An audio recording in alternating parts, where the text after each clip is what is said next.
Welcome to the Theogonia episode number 3। इसके last episode में हमने देखा था कि काई के चेहरे पर सुअर भाई का डिवाइन फ्रूट खाने से डिवाइन लाइन आ जाती है। और जब काई जोसे के साथ उसके जमीन देवता की पूजा के लिए गए थे तो उन पर बंदर गैंग ने हमला बोल दिया था।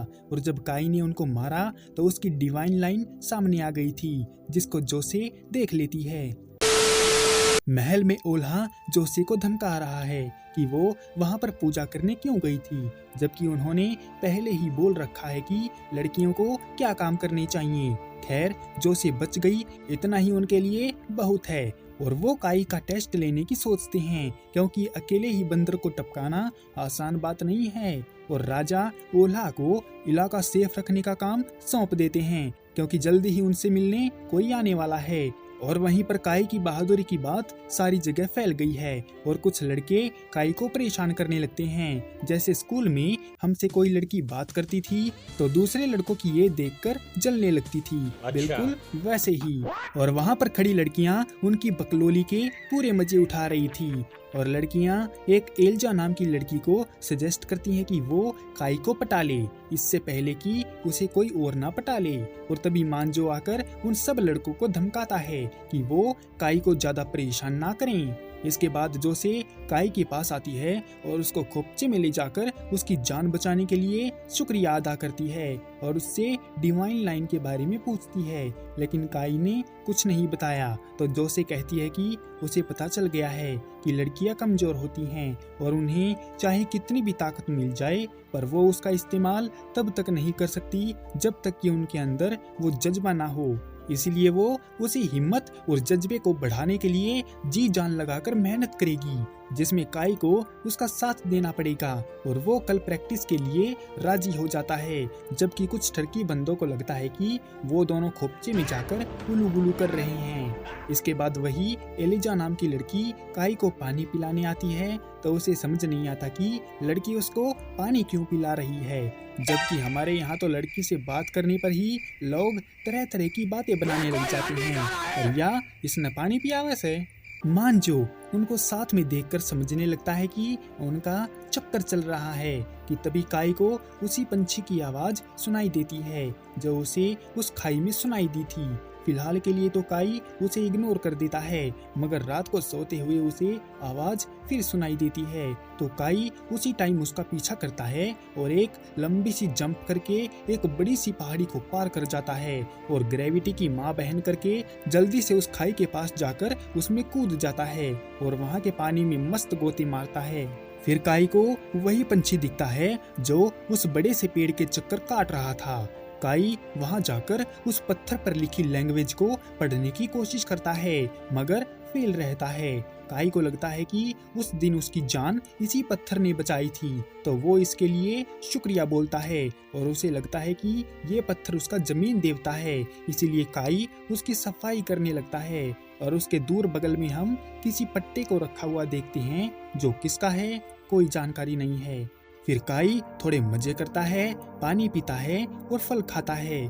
उसे वो जगह भा गई थी तो वो मन बना लेता है कि अब उसे यहीं पर घर बनाकर रहना चाहिए। इसीलिए वो घर बनाने के लिए ऊपर जाता है और पेड़ काटकर लकड़ियां जमा करने का प्लान बनाता है, लेकिन काटने के लिए चाकू छोटा है तो वो आग से जलाना चाहता है, पर ये तरीका भी फेल हो जाता है। फिर काई को सपने वाली बात याद आती है जिसमें वो पेड़ के अणुओं को खोलकर उसे आसानी से काट सकता है। और जब उसने ऐसा करना चाहा तो दूर पेड़ों के पास उसे कुछ हलचल महसूस होती है और उसके आसपास सुअर गैंग भी अपना शिकार ढूंढते हुए वहां पर पहुंच जाती है।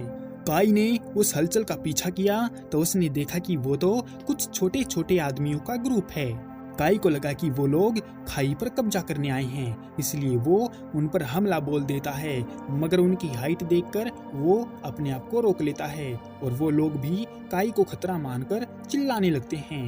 हालांकि उनको हिंदी नहीं आती, इसलिए वो अपनी भाषा में बात करते हैं कि तभी उनकी आवाज सुनकर उनका सरदार कोरेक वहां पर आता है जो हिंदी बोल सकता था और वो एक अंधा कानून है। उसने पहले तो खाई के पास बिना परमिशन के आने के लिए काई से माफी मांगी और बताया कि वो इंसानों के दुश्मन नहीं है बल्कि उनका बनाया सामान व्यापारियों के लिए काफी कीमती होता है और वो ऐसी सौदेबाजी करते रहते हैं। मतलब वो इंसानों के दोस्त हैं। फिर सरदार काई को जमीन देवता का फरिश्ता समझता है और उस कॉन्ट्रैक्ट के बारे में बताता है जो जमीन देवता और उनके बीच में हुआ था, लेकिन काई को तो इसके बारे में कोई जानकारी है ही नहीं। सरदार ने बताया कि सुअर गैंग उन लोगों पर हमला बोल के उनके इलाके को हड़प रहे हैं, इसीलिए उनको काई की मदद चाहिए उनसे बचने के लिए, क्योंकि काई उनका गॉड ऑफ जस्टिस मतलब न्याय का देवता है। पहले से ही उलझन में पड़ा काई बातों को समझ नहीं पा रहा था और अब ये गॉड ऑफ जस्टिस का टाइटल उसके पल्ले पड़ गया, जिस पर सरदार ने बताया कि जिन जिन चीजों को नेचर ने बनाया है उन सब को बचाने की जिम्मेदारी गॉड ऑफ जस्टिस की होती है। लेकिन सरदार के लोगों को काई पर यकीन नहीं होता, मगर सरदार को पूरा यकीन है कि काई ही गॉड ऑफ जस्टिस है, जिसे वो बिना आंखों के पहचान सकता है, क्योंकि जवानी में जब भूल से वो खाई में आ गया था तो गॉड ने उसकी आंखें फोड़ दी थी, लेकिन वो अपनी स्पिरिचुअल पावर से पूरी दुनिया देख सकता है और उसी की मदद से उसने पहली बार में ही काई को पहचान लिया था कि वो ही है जिसको उस पत्थर ने गॉड ऑफ जस्टिस की पावर दी है। और उन लोगों ने उसको खुश करने के लिए एक बलि भी तैयार कर ली है, जो कि सरदार की पोती अरुए है और उसको रस्सी से बांधा गया है, जो अब टूट गई है। काई उसको चोट लगने से बचाने के लिए खाई में कूद पड़ता है, लेकिन उसके पकड़ने से पहले ही लड़की गिर जाती है और सीरियस इंजर्ड हो जाती है। तो काई को लगता है कि वो उसके सेल्स जोड़कर लड़की को हील कर सकता है। अब उसको सेल्स के बारे में नहीं पता, क्योंकि ये भी उसके सपने का हिस्सा है। काई के ध्यान लगाने से अरुए हील हो जाती है, पर अचानक से काई सुनता है कि ऊपर सुअर भाई उन लोगों को मार रहे हैं और एक बेचारी लड़की मदद की पुकार कर रही है, क्योंकि एक सुअर भाई उसको मारने वाला है। कि तभी काई आकर सुअर भाई को चाकू भोंक देता है और काई देखता है कि काफी सारे लोग हेवीली इंजर्ड हो चुके हैं और वो सुअर गैंग के लीडर के सामने पहुंच जाता है, जिसके मुंह पर भी डिवाइन लाइन थी। तभी काई को एक आवाज आती है जो उसे सुअर गैंग को खत्म कर देने को बोलती है, जिससे सुअर गैंग में काई का रोला जम जाएगा। काई देखता है कि वो आवाज उस पत्थर में से आ रही थी और फिर सरदार भी उसका साथ देने आ जाता है और हम देखते हैं कि बुढ़े के पास भी डिवाइन लाइन है और वो सब मिलकर उनसे भिड़ने के लिए तैयार होते हैं और काई एक एक करके कई सुअर भाई को मार डालता है और बुढ़ा भी अपनी डंडी से सुअर भाई को मार देता है और अब वो थक चुका है, तो सारी जिम्मेदारी काई के ऊपर आ जाती है। तो वो उन्हीं का मुर्गे काटने वाला हथियार उठाता है और आगे बढ़ने लगता है। तो सुअर भाई उसको समझाता है कि ये उसकी लड़ाई नहीं है, इसीलिए उसको दूर रहना चाहिए, जिस पर काई का मानना है कि भले ही लड़ाई उसकी ना हो, पर उन्होंने उसकी खाई में घुसपैठ करके नियम तोड़ा है, इसलिए मरना तो उसको पड़ेगा। और वो सब काई के अंदर गॉड ऑफ जस्टिस की पावर को देख लेते हैं। तो सुअर भाई आपा खो बैठता है और काई को मारने आगे आता है।